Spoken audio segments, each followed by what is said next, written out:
Yo, what is going on YouTube? I am Germ here. Today, we're going to be talking about a huge story coming out of the LCS. As you can see on the screen, Broxah tweeted out this short little video. It's about a minute long where he titled it Visa Update. Now, obviously, visas have been a really hot topic around the world of League of Legends esports. I guess it's primarily just a North American problem, though. I mean, I don't really think any other regions are having these, import issues because nobody imports like North America. And I know we've been talking a lot about visa stuff. There's been just a ton of stories and a ton of questions up in the air, and so many of these stories and cases are still unresolved. So many of these guys, we still don't know when they're going to be in North America, and I don't want to turn this into just like the visa channel where that's all we talk about ever, but for the next coming weeks, there's probably going to be a lot of stories about visas, when people are going to be making it into the United States, who their replacements are going to be, how long it's going to take, who's getting their visas approved, who's not, blah blah.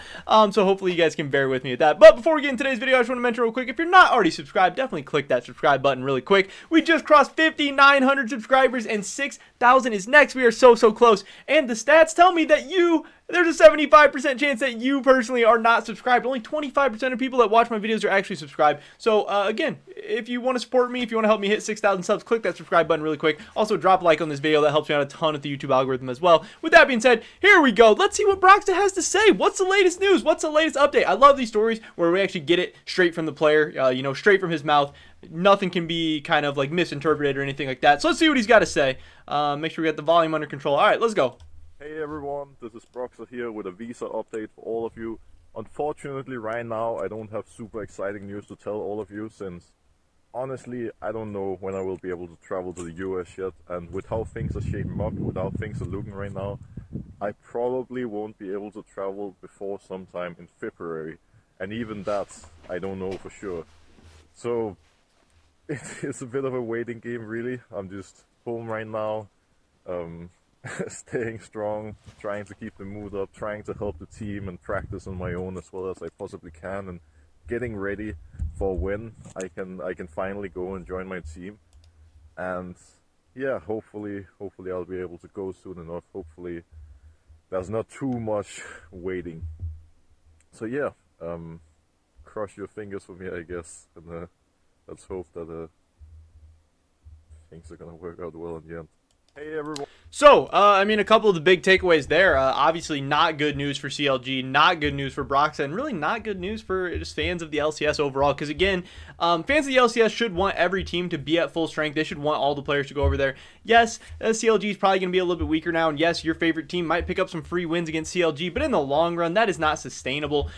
You want to be playing against the best teams, best players, getting the best practice. That's going to help everyone get better over the course of the season.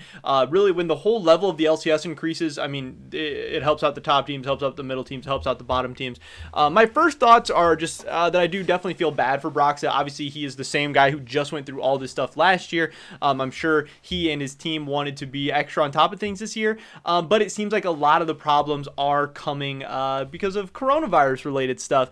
And actually, if we go back, we can check out this tweet from Jeannie Doi, who is, as it says here, an esports immigration lawyer and a mom and a cat mom. She says, COVID-19 is delaying player travel to the U.S. due to reduced staffing and social distancing measures. Appointments for visa interviews are not readily available. Requests for expedite are being denied by the U.S. Embassy in Copenhagen due to the unprecedented global crisis. So obviously, Broxah is trying to do this through Denmark. It's not working out.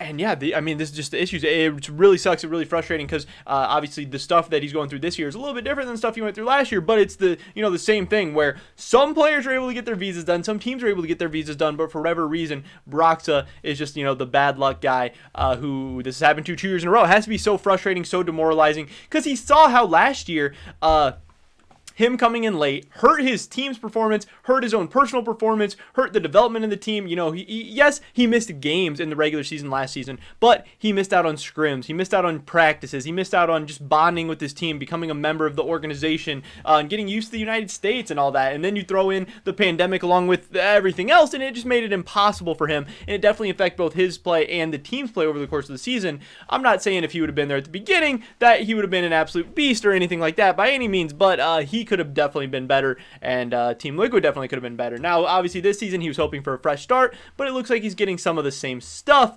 And what really sucks about what he says is that he hopes that at some point in February he can travel to the United States. The season starts, I believe, February 5th. So if he's talking sometime in February, that could mean he's missing 1, maybe 2, 3, maybe 4 weeks of the LCS. And he said, from his own mouth, he doesn't even know if at any point in February he will be able to make it. So then that starts to bring up the fact that the whole LCS split for Broxah could be in jeopardy, because since they brought in the lock-in tournament for the first 2 weeks, this LCS season is kind of squished. It's less weeks than usual. They're playing the same amount of games, like the double round robin, but it is squished in. They're playing 18 games still, but it's in less amount of time. So that means he has less time to get in. So that's not good. Again, it seems like for sure he will be missing at least some time in the LCS spring split. I'm just saying the first half, the spring portion of the entire long season. And I guess thankfully, at least he's a player on not one of the top teams, so it shouldn't affect overall the standings or the team that goes to MSI or how we end up at Worlds or anything like that. I think most people expect CLG to be somewhere between 7th, and I've seen some people rate them as high as like 4th or 5th. I mean, 4th is pretty optimistic. I could see between 5th and 7th. So again, it sucks because, CLG, they are trying to build towards the future. They tried to buy low on 2 guys in Finn and Broxah, and it seems like, Finn is having some visa issues as well. Obviously, Finn is from a different country. I believe he's from Sweden, so maybe the embassy and the visa process will be a little bit different, but he hasn't made it to the United States yet either. Obviously, CLG signed Solo, who's going to be their top laner for the lock-in tournament, and it seems like he could be playing into the beginning of the regular season as well. Broxah, his replacement is going to be Wiggly, who is now named Griffin. I think he changed his name. Even though it's a name change, it's the same old guy. And I know CLG fans were very, very excited to be moving on from Ruin and Wiggly. And yes, Solo should do a decent job. He'll be very, very solid. He's a solid replacement for Finn. But Wiggly should be a pretty significant downgrade over Broxah, so this is going to be disappointing. For CLG fans who wanted to see these new players, obviously CLG did some big pickups. They got Wild Turtle, they got Broxah, they got Finn. They're looking like hopefully they're making some good decisions, building well towards the future, and then all this stuff happens, and it's going to be really, really annoying. I know fans are definitely going to be disappointed to see Wiggly back. Hopefully he performs well, but everything we saw last year, you have to assume that's not going to be the case. Now the question just remains, how long is Broxah going to be out? How long is this stuff going to take? When's Broxah going to get here? When's Finn going to get here? It seems like their 2 cases are definitely independent. It's not going to be happening at the same time. One could happen tomorrow. The next one could happen whenever. I heard that he's in some type of delay. I know there's a comment on Reddit, so take that with a grain of salt, but there's some comment on Reddit where the process that he's in can sometimes take as long as 60 days to get through before the process even starts. That would get us to like March. And again, at that point, you're just missing such significant points of the season. Then you still have to come in and begin practicing, begin scrimming, and then maybe in a week or 2 after you even get here, you'd then be ready to go. And at that point, CLG could be, their record could be really bad by that point. They could just be doomed.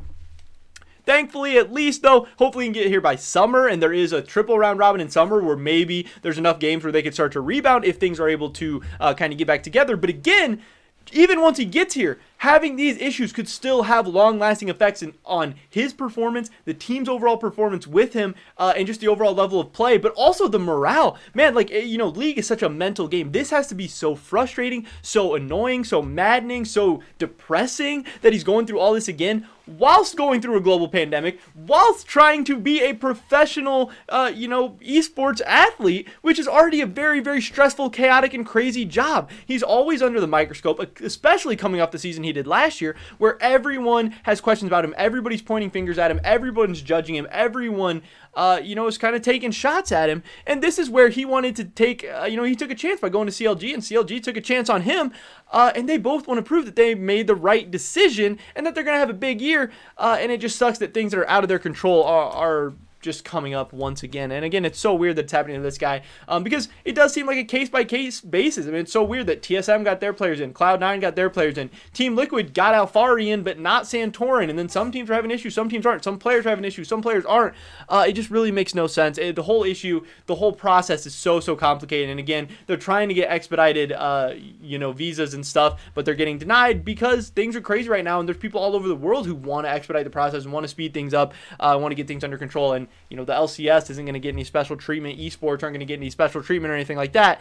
But yeah, I mean, this is the latest update we got. Broxah might miss the entire spring split, but even if he's back at some point during the spring split, it sounds like he'll miss significant time. Wiggly's going to be playing. Solo's going to be playing.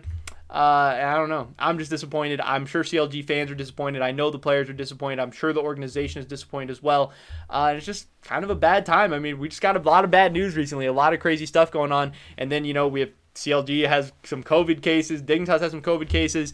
It's a rough time. I'm hoping the LCS can get through this. I'm hoping, the start of the season goes smoothly. And there's a bunch of banger games. Because, again, lock-in starts tomorrow, boys. It's time to get hyped. Even through all the shitty news and stuff, time to get excited. Just sucks that we're not going to have the full gang there. But hopefully he'll be here in due time. But that is pretty much it for this video today, guys. Definitely drop a like if you enjoyed it. Leave a comment down below. What do you think about this situation? Do you think Wiggly's going to come in and do a good job? Do you think he's going to suck? What do you think CLG should do in the meantime? I'd love to hear your guys' thoughts and opinions on anything we talked about in today's video. Remember to subscribe. Let's hit 6K. Hopefully I catch you guys in the next one. But until then, peace.